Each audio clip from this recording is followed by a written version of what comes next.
సాంప్రదాయని సుప్పిని శుద్ధపూసని మార్చి 6వ తేదీన ప్రపంచవ్యాప్తంగా రిలీజ్ అవుతూ ఉంది. ఈ సినిమాని బన్నీవాస్ గారు అలాగే వంశీ నందిపాటి గారు వాళ్ళ ఆధ్వర్యంలో ఇది ముందుకెళ్తా ఉంది ఈ సినిమా. సో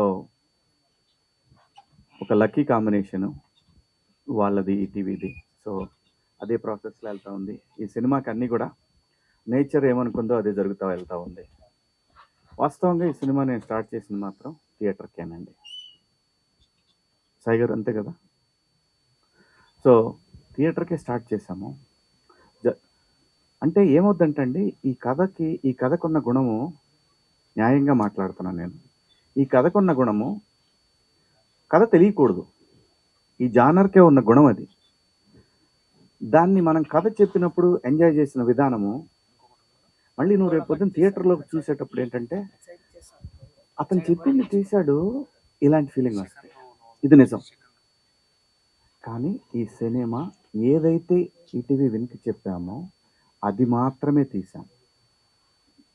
ఎక్కడా కూడా సినిమాలో ఒక కొంచెం ఎక్కువ కొంచెం తక్కువ అనేది ఉండదు. వాళ్ళకి ఏదైతే చెప్పామో అదే తీసాం.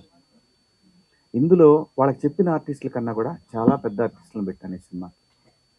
ఎందుకంటే అండి, సినిమా అనేది థియేటర్ ఎక్స్పీరియన్స్ 1,00,000 ఓటీటీలు వచ్చినా పని అవ్వదు. అది సినిమా అనేది కేవలం మన ఎంటర్టైన్మెంట్ అంటే only cinema in theatres only. ఇంకెక్కడ చూసినా కానీ అంత ఆనందం మాత్రం రాదు. అన్నీ మర్చిపోవాలంటే ఓటీటీలో ఏముందండి, సినిమా చూస్తా ఆపి పాజ్ చేసి బయటికి పోవచ్చు, చేయొచ్చు, రావచ్చు, ఏమైనా చేయొచ్చు. పాపం ఆయన అసలు ఏం చెప్పాలో తెలియట్లేదు ఆయనకి.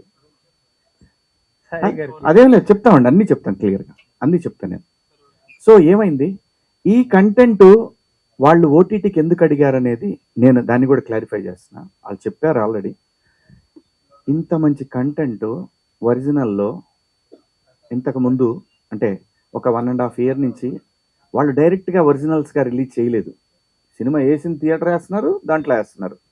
ఫ్రెష్ కంటెంట్ వాళ్ళకి కావాలి అనే ఉద్దేశంతో వాళ్ళందరి టీం అంతా కలిపి నిర్ణయం తీసుకున్నారు. ఒకసారి ఈటీవీ వాళ్ళు నాకు ఏది చెప్పినా ఐఎమ్ ఓకే. లోపల ఏమున్నా సరే ఓకే. ఎథికల్గా నేను అలాగే ఉంటాను. ఈటీవీ కంపెనీ అంటే నేను అలాగే ఉంటాను. 100 కోట్లు పెట్టిన సినిమా అయినా సరే ఓటీటీ అంటే ఓకే సార్ అలాగే అంటాను. సో కాబట్టి దీంట్లో ఎటువంటి ఇది లేదు. ఖచ్చితంగా ఈ సినిమానే కదండి, నేను చిన్నప్పుడు అన్ని సినిమాలు చూసా. భానుచంద్ర గారి, సుమన్ గారి, ఇంకా ఎవరు అసలు ఏ సినిమా వస్తే ఆ సినిమా చూసేవాళ్ళం. Just entertainment. సో కాబట్టి ఓటీటీ థియేటర్ అనేది లేదు. థియేటర్ ఎక్స్పీరియన్స్ వేరు. ఆ ఎక్స్పీరియన్స్ని ఈ సినిమా మీకు 100% ఇస్తుంది.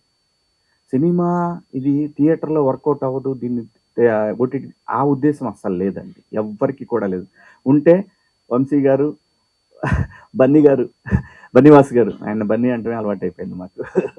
సో ఎందుకు రిస్క్ చేస్తారండి, ఎవరైనా చేయలేరు.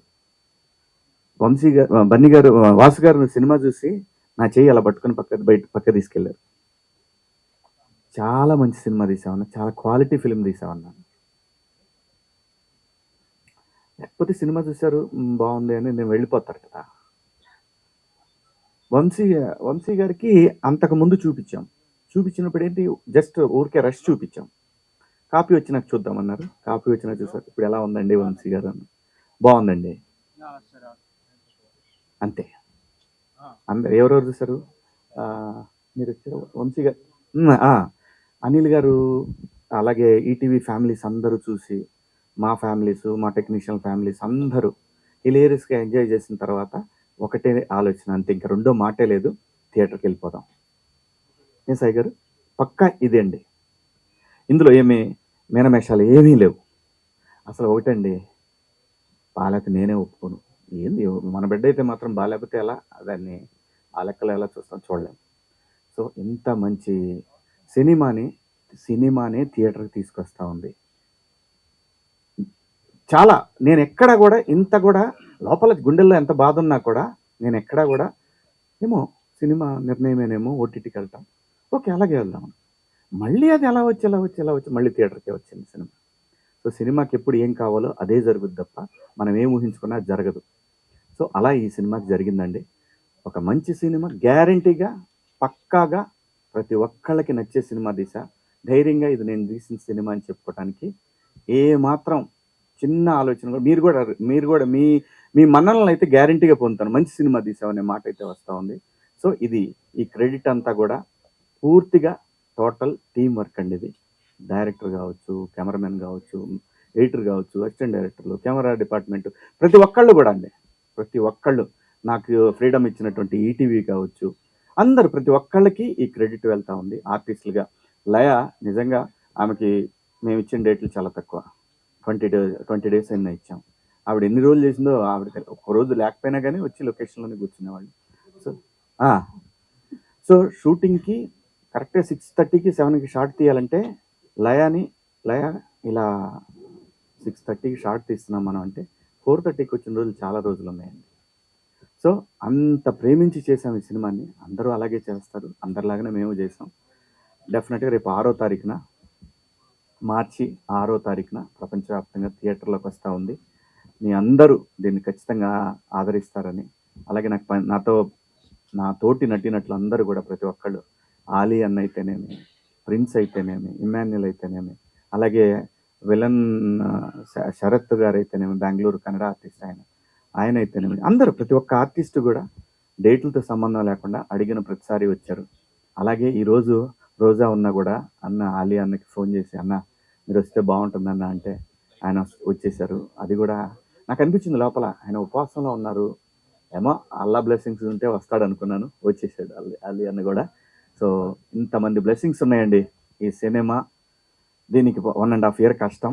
ఖచ్చితంగా రేపు 6వ తారీఖు ఈ కష్టానికి మీ అందరి నుంచి ఒక మంచి అప్రిషియేషన్ వస్తుందని ఆశిస్తూ మా సినిమాని మీరు అందరూ థియేటర్లో తప్పక చూస్తారని కోరుకుంటూ, థ్యాంక్ యూ. ఇంకెవరిని మర్చిపోలేదు కదా, థ్యాంక్ యూ సో మచ్. ప్రతి ఒక్కళ్ళకి కూడా నన్ను ఏది అడిగితే అది ఎప్పుడు కూడా ఒకటే అండి, ఈటీవీ విన్కి నాకు ఏదైతే బాధ్యత అప్పచెప్పారో ప్రతి ఒక్కటి నన్ను వాళ్ళు ఎప్పుడూ అడగలేదు ఏంటి అని. ప్రతి ఒక్కటి ఆర్టిస్టుల విషయం కానివ్వండి, లొకేషన్స్ కానీ ఏదైనా సరే ఒక మెసేజ్ కొట్టి అప్రూవల్ తీసుకొని చేసేవాడిని.